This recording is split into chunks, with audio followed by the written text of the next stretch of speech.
Hello everyone, welcome to PW only IAS. दोस्तों, अगर हम बात करें आज के द हिंदू फ्रंट पेज की, तो यहाँ पर आप पहली चीज़ नोटिस कर पाएंगे कि जो लेह के अंदर प्रोटेस्ट हुए थे उसमें 4 लोगों के मारे जाने की यहाँ पे खबर है। ये काफ़ी दुखद खबर है। एंड साथ ही साथ जो सिचुएशन है अभी लेह के अंदर वो काफ़ी ज़्यादा टेंस आपको देखने को मिल रही है। इस चीज़ को देखते हुए यहाँ पे कर्फ्यू लगा दिया गया है एंड लोगों को बोला गया है कि वो अपने घरों से बाहर ना निकलें। इवन कारगिल के अंदर भी रेजिडेंट्स को यहाँ पे घरों के अंदर रहने की ही यहाँ पे सलाह दी गई है। दोस्तों, उम्मीद यही है कि जो भी डिमांड्स हैं उनको डायलॉग के माध्यम से, डिस्कशन के माध्यम से उनको यहाँ पे रिजॉल्व किया जाएगा। राइट। एंड इस तरह के प्रोटेस्ट, उम्मीद यही रहेगी कि दोबारा ना हो वायलेंट प्रोटेस्ट की, अगर हम बात करें, ताकि हमारे जो देशवासी हैं उनकी यहाँ पे इस तरह से जान ना जाए। इसके साथ ही दोस्तों एक और मुद्दा जो यहाँ पे आपको देखने को मिलेगा वो दरअसल में कस्टडी डेथ के रिगार्डिंग है। दरअसल में ये केस आप थोड़ा समझिएगा। हुआ क्या कि 2024 में ना एक देव पारदी के नाम से एक पर्सन को कस्टडी में लिया गया। उनके ऊपर चोरी का आरोप था। अब चोरी के आरोप में उनको जेल डाला गया। अब उसी रात उनके परिवार को बोला गया कि उस पर्सन की डेथ हो गई है जेल के अंदर, और कारण बताया गया हार्ट अटैक से उसकी डेथ हो गई है। अब ऑब्वियसली फैमिली मानेगी नहीं इस बात को, तो फैमिली ने यहाँ पे आगे बात पहुंचाई कोर्ट तक। तो मुद्दा गया सुप्रीम कोर्ट में।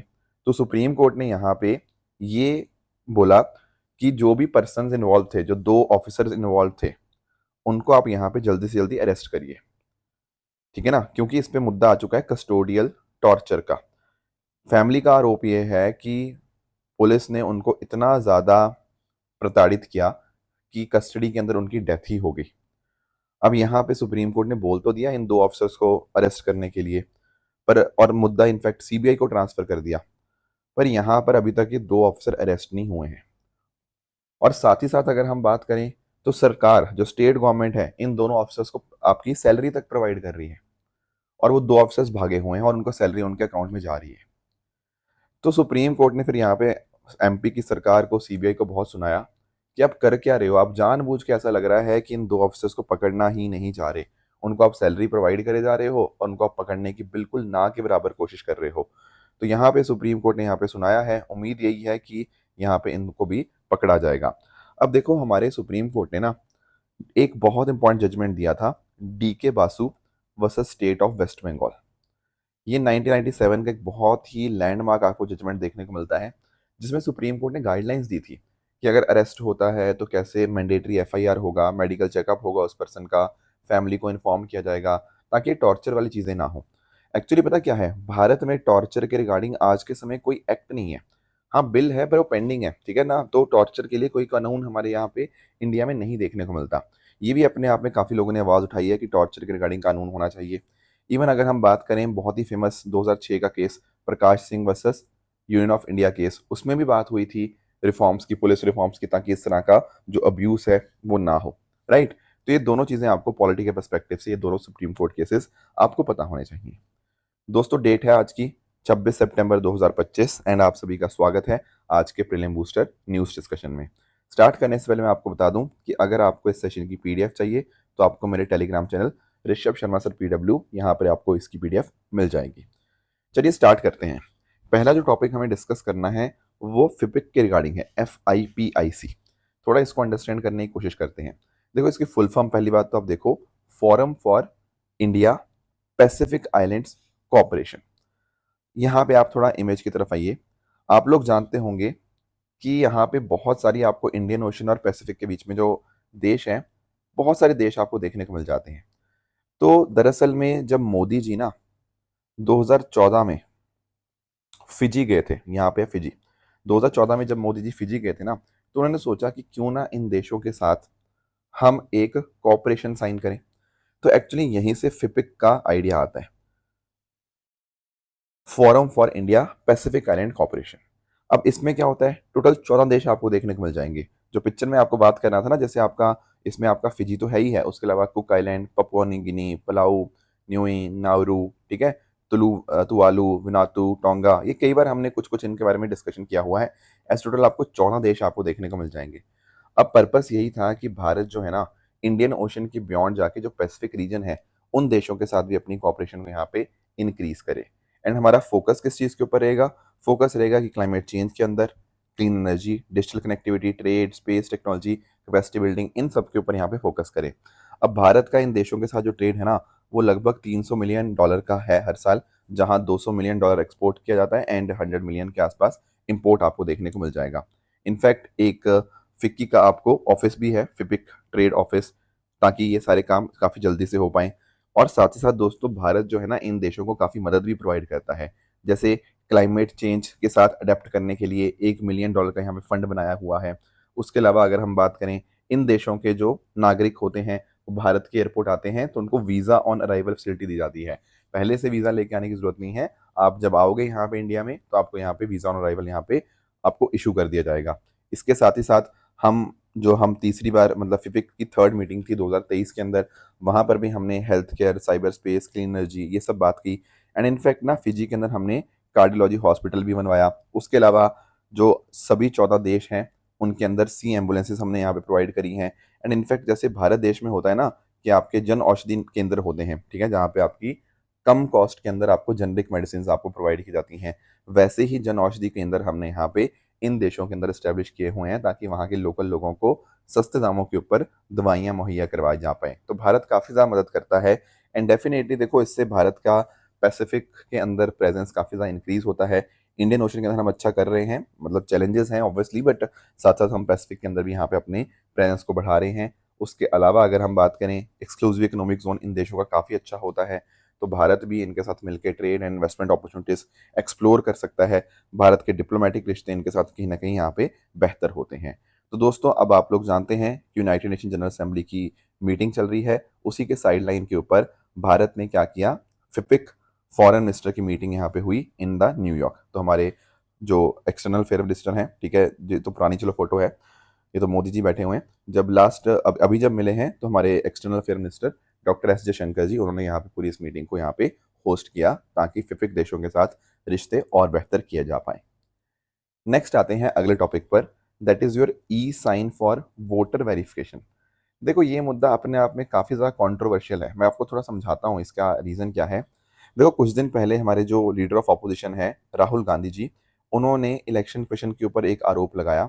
वो आरोप ये था कि कर्नाटका की जो अलंद कॉन्स्टिट्यूंसी है ना, वहाँ पर कोशिश करी गई वोटों को डिलीट करने की, ये सब चीज़ें। एंड यहाँ पे उन्होंने बताया था, उन्होंने प्रूफ देने की कोशिश करी कि किस तरह से वोटों को हटाने की कोशिश करी गई थी। अब उस टाइम तो इलेक्शन कमीशन ने ये बोला सबसे पहले कि नहीं, ये जो राहुल गांधी बोल रहे हैं ये बिल्कुल गलत है, ऐसा हो ही नहीं सकता, राइट। आरोप पूरी तरह से बेबुनियाद है, ऐसा ईसीआई ने बोला। पर अब ईसीआई ने क्या कर दिया है, अब ईसीआई ने अपने इसी सिस्टम में कुछ बदलाव कर दिए हैं। क्या बदलाव किए हैं? देखो, अब ईसीआई ने ना ई साइन का फीचर यहाँ पे इंट्रोड्यूस कर दिया है। उससे क्या होगा? देखो, उससे ये होगा कि अगर मान लो किसी को नया वोटर कोई रजिस्टर करना चाहता है, उसको फॉर्म 6 सबमिट करना होगा। ये तो पहले भी थे, मैं आपको समझाता हूँ बदलाव क्या हुआ। फॉर्म 7 आपका होता है, कुछ आपको किसी को डिलीट करवाना हो या फिर कुछ करेक्शन करवाना हो। पहले इसका इस्तेमाल सिर्फ एक मोबाइल नंबर से हो जाता था। सिर्फ एक मोबाइल नंबर आपके पास हो तो दैट कैन बी डन। पर अब पता क्या कर दिया गया है, अब इसमें यहाँ पे आधार को भी लिंक कर दिया गया है। कहने का मतलब, आप फॉर्म फिल करेंगे, जैसे आपने फॉर्म फिल किया ना, तो आप सी डैक की वेबसाइट पे आ जाएंगे। सी डैक की वेबसाइट पे जाने के अंदर आपको वहां पे फिर आधार नंबर फिल करना पड़ेगा। फिर जो आधार नंबर आपने फिल किया, उस आधार के साथ जो मोबाइल लिंक्ड है, उसके ऊपर फिर आपका ओटीपी जाएगा, फिर वो कंसेंट प्रोवाइड किया जाएगा, फिर आप ईसीआई की वेबसाइट पे आओगे एंड फिर इस तरह से बदलाव हो पाएगा इलेक्टोरल रोल्स के अंदर। तो कहने का मतलब, इस प्रोसेस को अब थोड़ा स्ट्रीमलाइन कर दिया गया है। पहले ये सारा आधार वाला सिस्टम था ही नहीं, एग्जिस्ट ही नहीं करता था। तो इस वजह से शायद वोटों को डिलीट करना काफी आसान था, और यही चीज राहुल गांधी ने कही थी। उस time election commission of India ने मना कर दिया, जो पिछले हफ्ते के उन्होंने बोला था। पर अब ये चेंजेस जो किए जा रहे हैं, ये कहीं ना कहीं दिखा रहा है कि कुछ ना कुछ तो गड़बड़ थी आपके सिस्टम के अंदर, तभी तो आप उस सिस्टम को थोड़ा चेंज करने की कोशिश कर रहे हो, ठीक है ना। तो जो मिसयूज हो रहा था ना वोटर डिलीशन के लिए, इससे अब मिसयूज़ काफ़ी हद तक यहाँ पे कम हो जाएगा। इससे आपकी सिक्योरिटी और ऑथेंटिसिटी काफ़ी बढ़ जाएगी ऑनलाइन वोटर एप्लीकेशंस की, ठीक है? तो सिस्टम पूरी तरह से क्रॉस चेक करेगा अब कि कहीं न कहीं नाम जो है वोटर कार्ड में वो मैच करता है या नहीं करता, जो भी आधार के ऊपर दिया हुआ है, और उसी मोबाइल नंबर से हो पाएगा जो सेम आधार आईडी के साथ लिंक्ड है। ऐसे नहीं किसी भी रैंडम मोबाइल से कर दिया। इससे कहीं न कहीं जो फ्रॉड वोटर डिलीशंस होते थे या रजिस्ट्रेशन होते थे, उसका खतरा कम हो जाएगा, क्योंकि अब आधार के साथ इसको लिंक कर दिया गया है। So this is what e sign for voter verification, and ये ईसीआई ने अब यहाँ पे लॉन्च कर दिया है। नेक्स्ट आते हैं अगले टॉपिक की तरफ, दैट इज योर टाइलेनॉल। इसको अंडरस्टैंड करते हैं। देखो, हमारे हमारे नहीं, मतलब यूएस के प्रेसिडेंट हैं डोनाल्ड ट्रंप जी, ठीक है? तो काफ़ी बड़े बड़े बयान देते हैं। अब कौन कितना उनको सीरियसली लेता है वो तो आप जानते ही होंगे। अब इन्होंने अपने एक बयान के अंदर ये बोल दिया कि जो टाइलेनॉल है ना, अगर प्रेग्नेंट महिलाएं इसका इस्तेमाल करती हैं, उससे बच्चों में ऑटिज्म होता है। अब कोई एविडेंस तो था नहीं, जैसा कि ज़्यादातर डोनाल्ड ट्रंप की बातों का नहीं होता। उसी तरह से उन्होंने बस ये बात बोल दी। तो पूरी दुनिया में चर्चा होने लगी कि क्या ये डोनाल्ड ट्रंप ने बात सही बोली है या गलत बोली है। तो थोड़ा समझते हैं कि डोनाल्ड ट्रंप की बात कितनी सही है, कितनी गलत है। तो मुद्दा क्या है टाइलेनॉल का, या पिक्चर में देख रहे होंगे। देखो, टाइलेनॉल का ना जो एक्चुअली ब्रांड, टाइलेनॉल तो ब्रांड नेम है, पर जो पीछे है ना ये आपका पैरासीटामोल ही है, ठीक है? तो बेसिकली बात पैरासीटामोल की हो रही थी, तो ब्रांड नेम था टाइलेनॉल। अब आप लोग जानते होंगे पैरासीटामोल का इस्तेमाल तो बुखार के समय किया जाता है, और भी कोई दर्द होता है हेडेक के समय भी कर लेते हैं, बैक एक हो गया, आर्थराइटिस, मेंस्ट्रुअल क्रैम्प्स के समय, मसल एक, कोई आपका आपका मसल में पेन हो रहा है, ठीक है ना, तो वो सारी चीज़ों के समय भी, या इवन आपका दांत में दर्द हो रहा है, वहां पर भी टाइलेनॉल या पैरासीटामोल का इस्तेमाल होता है, ठीक है? अब आप लोग नोटिस कर पाएंगे कि बहुत सारे डब्ल्यूएचओ के जो सीनियर साइंटिस्ट हैं उन्होंने भी ये बात बोली है कि पैरासीटामोल सबसे सेफेस्ट पेन किलर है। इनफैक्ट अगर हम बात करें, यहाँ पर एक स्वीडन में एक स्टडी भी हुई है 24 लाख बच्चों के ऊपर, उसमें देखा गया कि अगर आप इस्तेमाल करते हैं इससे कोई ऐसा ऑटिज्म का खतरा यहाँ पे नहीं होता। अब आप में से कुछ बच्चों को डाउट होगा, सर ये ऑटिज्म ऑटिज्म चल क्या रहा है? देखो, ऑटिज्म आप समझना, यहाँ पे होता पता क्या है कि बच्चों के अंदर ना ऑटिज्म डेवलप होता है। ऑटिज्म एक ऐसी चीज है जहां पर आपके ब्रेन की फंक्शनिंग में थोड़ा सा बदलाव आ जाता है, और ब्रेन की फंक्शनिंग बदलाव की वजह से आपके बातचीत करने के तरीके में, आपके लोगों से इंटरेक्ट करने के तरीके में, कैसे कम्युनिकेट करते हो, कैसे आप चीज़ें लर्न करते हो, उसमें चेंजेस आ जाते हैं। जैसे फॉर एग्जांपल, आप किसी से आई कांटेक्ट नहीं बना पाते, ठीक है? रात भर आपको नींद नहीं आती, कभी कभी आप इतने ज़्यादा एक्टिव होते हो कि मतलब ऐसा लगता है कि मैं दुनिया को ही जीत लूंगा, राइट? इसके अलावा कई बार आपको कोई नाम से आपको पुकार रहा होता है, आप उसकी बात सुनते ही नहीं हो, कोई आपको कांटेक्ट में करने की कोशिश करता है, कोई आपको गले लगाने की, हाथ लाने की कोशिश करता है, आप उससे दूर भागने की कोशिश करते हो, ठीक है? कई बार आपका लाउड साउंड होती है, तो लाउड साउंड से आप एक तरह से डर जाते हो। तो ये सारी जो चीज़ें हैं ना, ये सारी ऑटिज्म के अंतर्गत आ जाती हैं। बेसिकली आपका दिमाग थोड़ा-सा अलग तरह से कम्युनिकेट करना यहाँ पे स्टार्ट कर देता है। ये ऑटिज्म के अंदर आपको देखने को मिलता है, ठीक है ना? कि आपका ब्रेन की फंक्शनिंग यहाँ पे काफ़ी हद तक चीज़ें उसकी इफ़ेक्ट हो जाती हैं। कई बार बच्चों को पढ़ने में, लिखने में दिक्कत आती है, पर अगर हम बात करें म्यूज़िक के अंदर, आर्ट के अंदर, पेंटिंग, ड्राइंग, इन सब चीज़ों के अंदर उनका एक ज़बरदस्त टैलेंट होता है। तो ये भी कहीं न कहीं आपके ऑटिज्म के साथ ही आपके लिंक्ड आपको देखने को मिल जाते हैं। तो ऑटिज्म को ऑटिज्म स्पेक्ट्रम डिसऑर्डर भी बोलते हैं, ठीक है ना? तो दुनिया में ऐसा बताया जाता है कि लगभग 127 में से एक, 1 बाय 127 पीपल जो है ना, वर्ल्ड दुनिया भर के अंदर उनको ऑटिज्म आपको देखने को मिलता है, ठीक है ना? तो बेसिकली कहने का पॉइंट यही है कि डब्ल्यूएचओ ने बोल दिया है कि नहीं, ऐसा कुछ नहीं है, टाइलेनॉल से कोई ऑटिज्म यहाँ पे नहीं होता है। अगर प्रेगनेंसी के समय भी पैरासीटामोल का इस्तेमाल होता है, तो उससे बच्चों पे ऑटिज्म का खतरा नहीं बढ़ता है। ऐसा in fact American college of gynaecologist ने भी ये कंफर्म कर दिया है।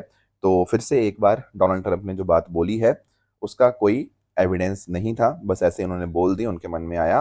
पर यहाँ पे डॉक्टर्स ने क्लियरली इस बात को प्रूव कर दिया है कि जो पैरासीटामोल है, it is one of the safest pain killer. तो टाइलेनॉल का आप नाम ध्यान में रखेंगे, एंड ऑटिज्म के बारे में भी आपको समझ आना चाहिए। नेक्स्ट आते हैं अगले टॉपिक पे, दैट इज़ योर अग्नि प्राइम। दोस्तों, अग्नि प्राइम इंडिया का बहुत ही एक शानदार आपको लॉन्च आपको कल देखने को मिला। इसका आप समझिएगा, हुआ क्या है ना, भारत ने एक ट्रेन से आपका अग्नि प्राइम मिसाइल को यहाँ पे लॉन्च कर दिया। आप समझ पा रहे हो, ट्रेन से हम यहाँ पे लॉन्च कर पा रहे हैं। अब इसमें शानदार बात पता क्या है? शानदार बात यही है, हम अब कहीं से भी पूरे देश भर के अंदर से आपकी इस मिसाइल को लॉन्च कर पाएंगे। ये मिसाइल है क्या?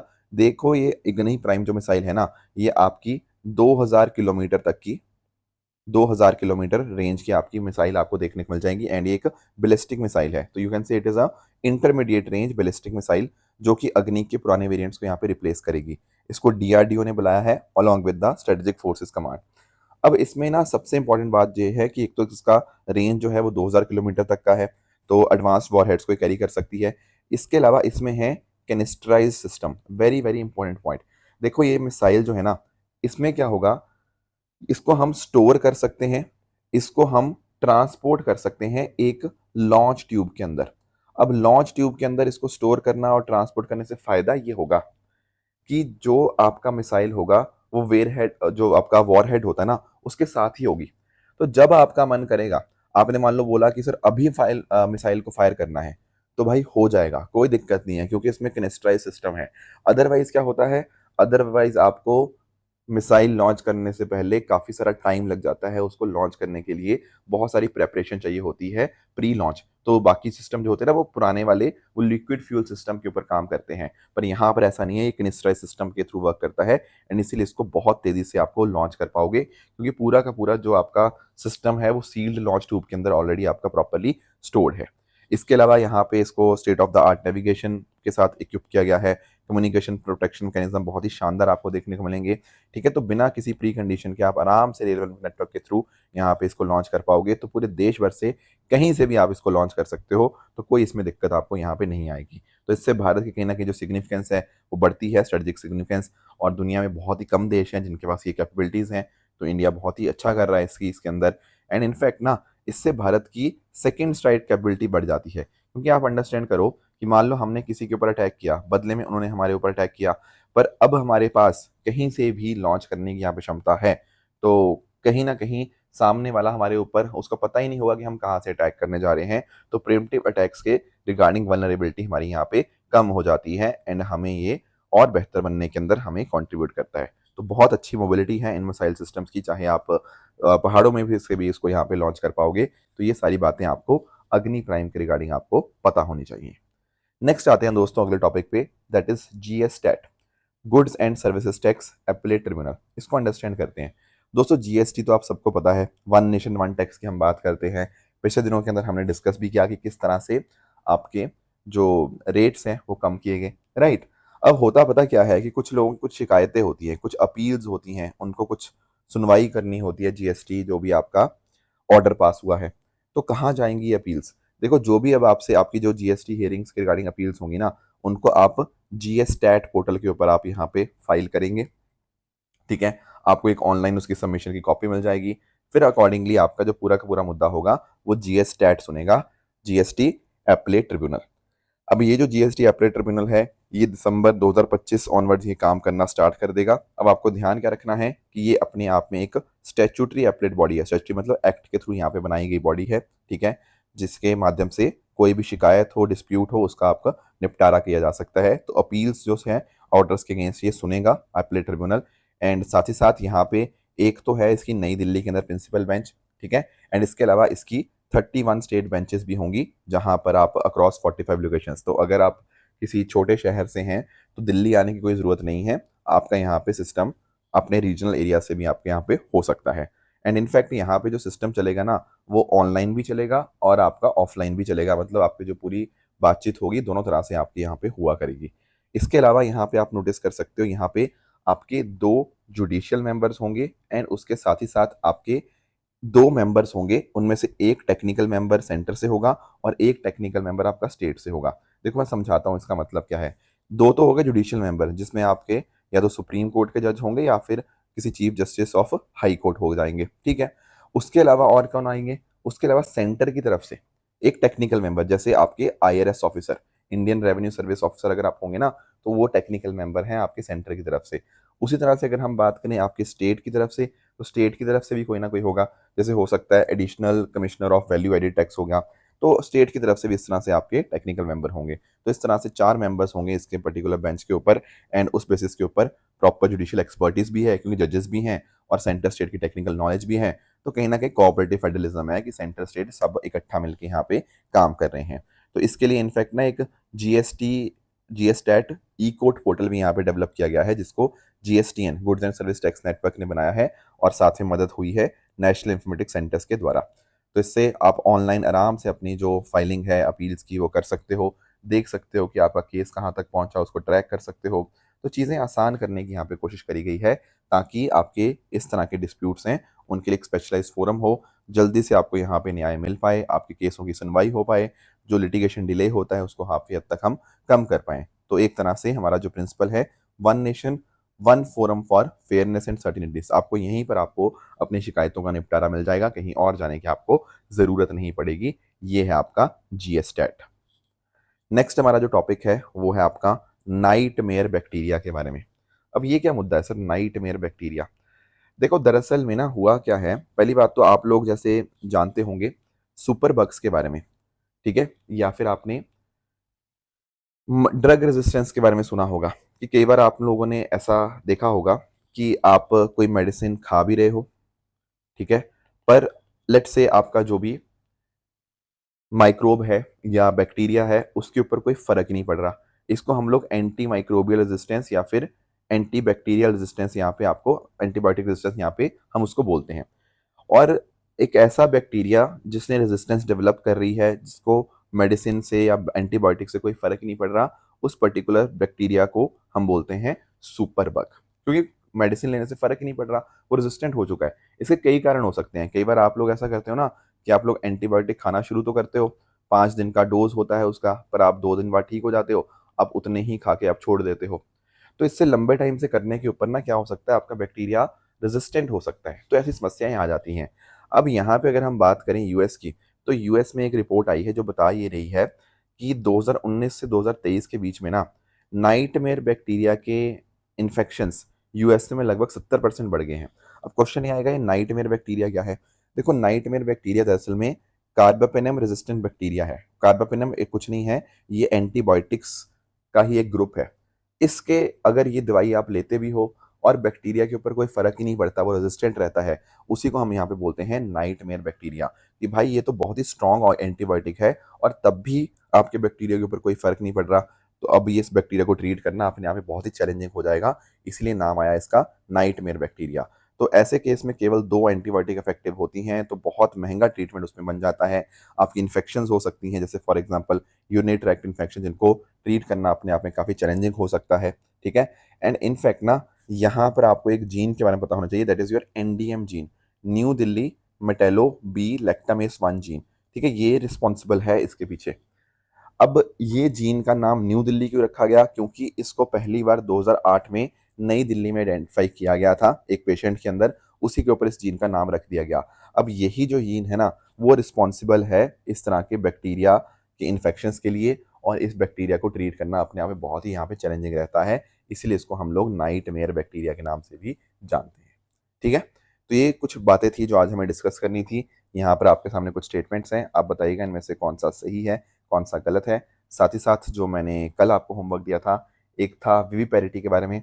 देखो जब हम बात करते हैं ना विविपेरी या विविपेरिटी की, तो दरअसल में मैनग्रोव्स के अंदर इसका मीनिंग ये होता है कि जो आपके सीड्स होते हैं ना, सीड्स, वो दरअसल में तभी स्प्राउट कर जाते हैं जब वो पेरेंट ट्री के अंदर होते हैं।